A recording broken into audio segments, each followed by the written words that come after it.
Namaskaram, dear devotees. Today, let us gather with hearts filled with devotion to reflect upon the wisdom of our saints. The journey of life often revolves around wealth, desires, and possessions. But saints remind us that wealth, if wrongly acquired, brings only sorrow and anxiety, whereas wealth earned with honesty and devotion becomes a blessing. Let us listen closely to today's pravachan and learn how to live a life of moral integrity and spiritual contentment. Some people have the habit of always harboring anxiety for one reason or another, without any basis. Anxiety is a source of distraction in life. If the possession of money becomes a cause for anxiety, then is it not better to give up money? I do not mean that you should throw away money, but at the same time do not get bound by attachment to it. What is the use of earning money with hard work, if it is to turn into a source of anxiety? Money is not the entire essence of life, nor it is the highest ideal in life. Money is necessary for livelihood, so acquire it by fair means and just sufficient for the needs. You should not allow your peace and contentment to get disturbed, whether you get a lot of money or by chance, you lose it. God's will should be seen behind both the events. Our honor or reputation does not depend only upon money, but it depends mainly upon our behavior. Our honor is not lost with money. Everybody feels that one should earn money sufficient not only for the present needs but also for future, for the children. What do we find in the world? The more the wealth, the more the problems and disputes between the claimants. We are not sure of ourselves, how can we be sure of children? But no one really gives consideration to this. There is a description in Yoga Vasishtha that Ramachandra developed a sort of disgust for money. We also have similar feelings.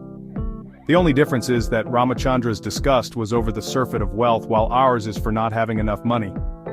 We treat money as the means for acquiring happiness in our family life.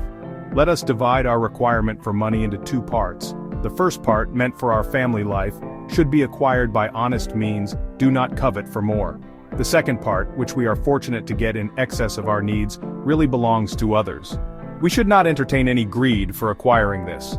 A rich man spends his entire life in acquiring wealth, but in the absence of awareness of God, the wealth ultimately ruins him. However, if you acquire wealth while maintaining continuous remembrance of God, you will not get ruined but enjoy happiness due to it.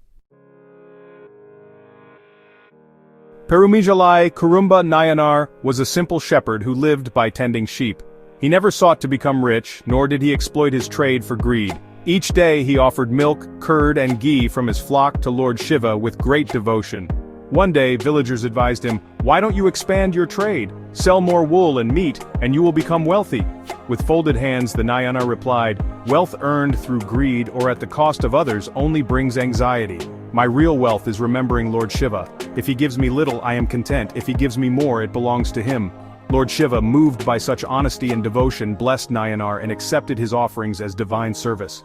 This beautiful story teaches us that true prosperity lies not in piles of gold, but in wealth earned by moral means, with detachment and remembrance of God. Just as Perumizhalai Kurumba Nayanar lived joyfully with little yet felt rich in devotion, we too must earn righteously, share generously, and live contentedly.